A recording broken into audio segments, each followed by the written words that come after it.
As East Africa bids farewell to a great son of Africa, President John Pombe Magufuli, and as that issue continues to attract a lot of attention from Kenyans, there is something else looming in the background and coming to us very quickly. And that is the second season of lockdowns. This is, of course, bound to have massive repercussions and consequences on the country. A very warm welcome to my show today. And please be patient, because it is important, as we discuss this subject, to get the big picture first. Because once you've gotten the big picture, then you'll understand what is about to happen in Kenya even better. Oh yes, I assure you, that is a fact. Well, let's not waste any more time. Karibu sana and enjoy.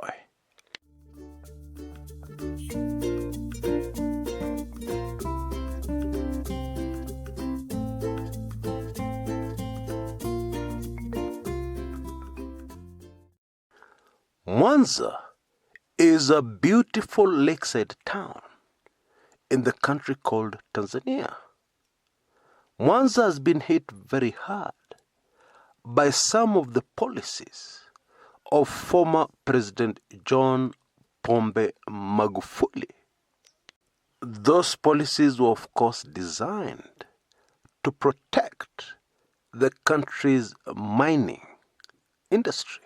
Because Tanzania is rich in natural minerals, diamonds, gold, tanzanite, etc., etc.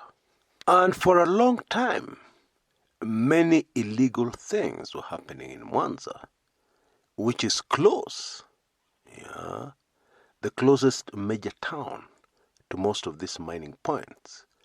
A lot of illegal things were happening here, denying the owners of those valuable natural resources any return, or ensuring that the return the country called Tanzania gets is minimal.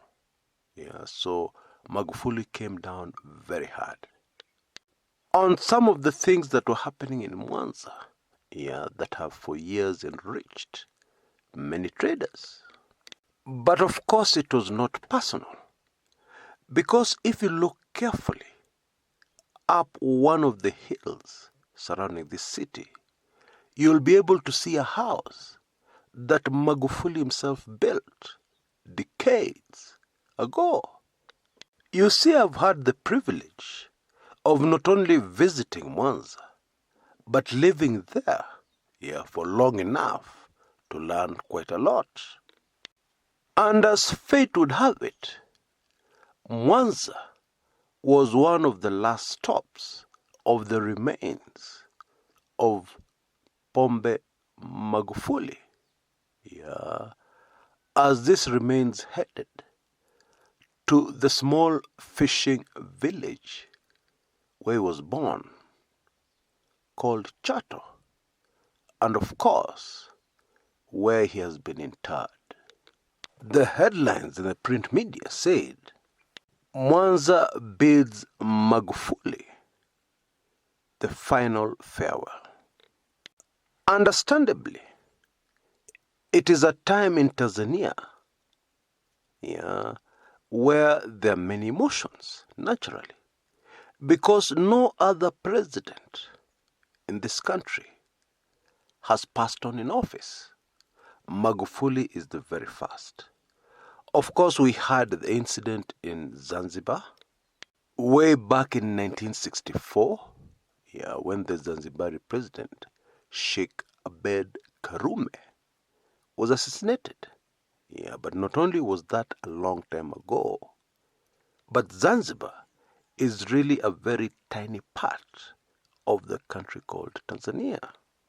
Tanzania is actually a union of Zanzibar and the mainland Tanganyika.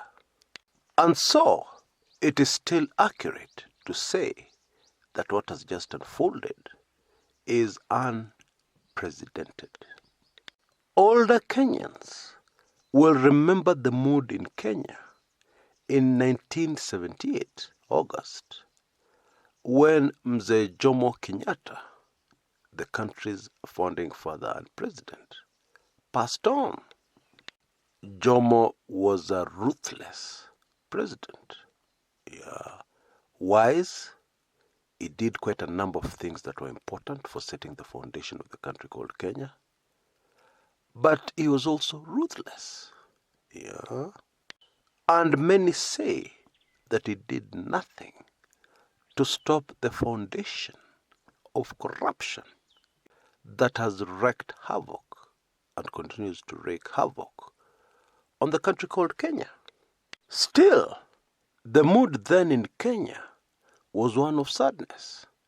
Kenyans were very sad to lose their president while he was still in office. And the country was also very worried about the future. Today, those two emotions that were in Kenya way back in 1978 now rule the country called Tanzania and its people.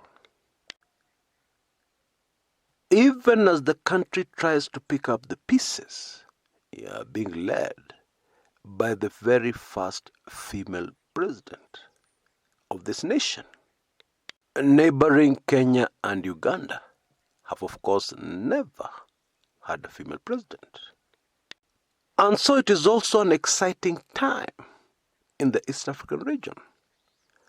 An excellent time for deep analysis of what has just happened here and what we should expect going forward. I have a hunch that the neighboring presidents are still in shock and indeed are extremely worried. If you have taken in my weekly intelligence briefings, number 52, the very latest, you will fully understand why these presidents should be very worried.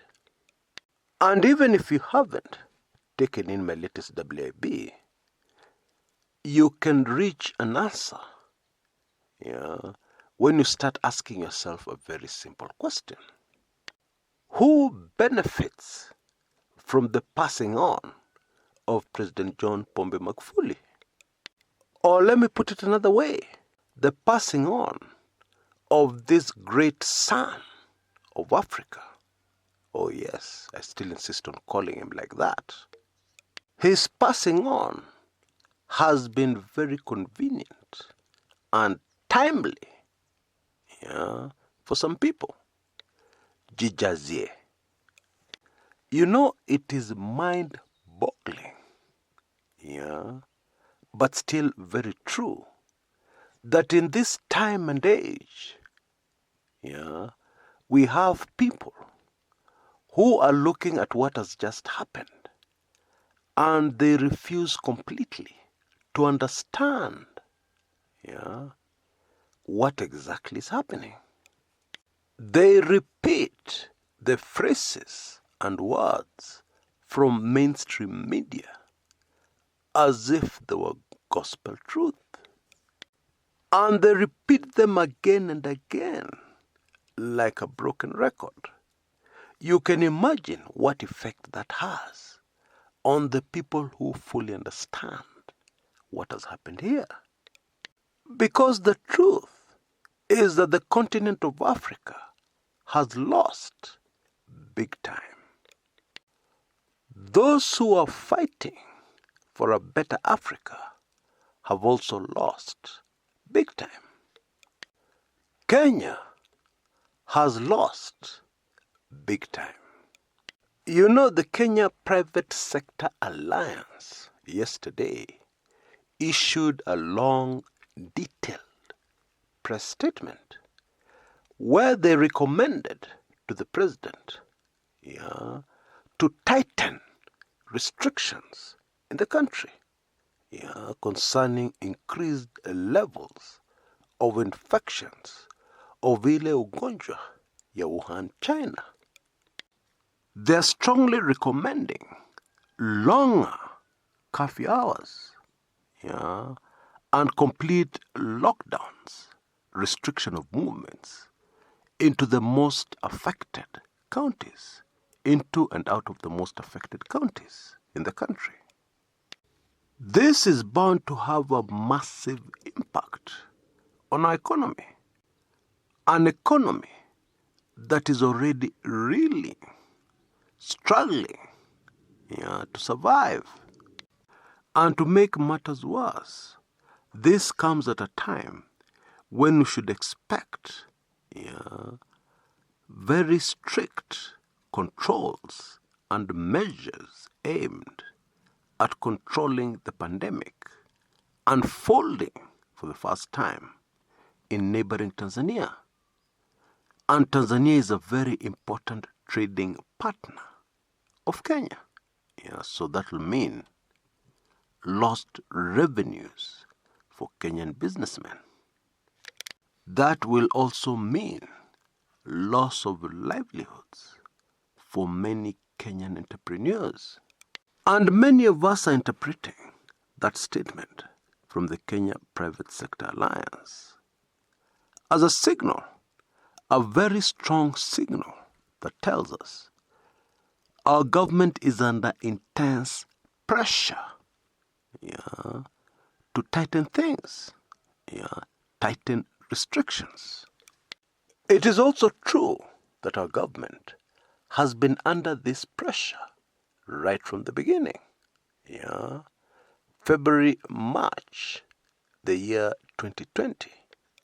Our government faced the same pressures, but the same government was very reluctant, based on an analysis of the economic impact. While it is true that you can always rebuild an economy after you have saved lives, it is also true that an economy that is in shreds, an economy that is suffering, makes governing increasingly difficult. And indeed, it is the kind of environment that can very easily trigger serious political crisis. Because it is no secret that Kenyans are already suffering. And therefore any measures that will increase that suffering, no matter how good the intentions are bound to annoy the vast majority of Kenyans, frustrate the vast majority of Kenyans even more. And this is very dangerous, because when you're governing, you want a people who can be governed. But when people's lives are in a mess, they don't know where to go next. They don't know what to do next. Governing them becomes increasingly difficult. I am afraid, my dear friends, that is the situation Kenya faces as we speak. And it is a very, very worrying situation. A situation that should cause great concern to every Kenyan. Until next time, this is Chris Kumekucha.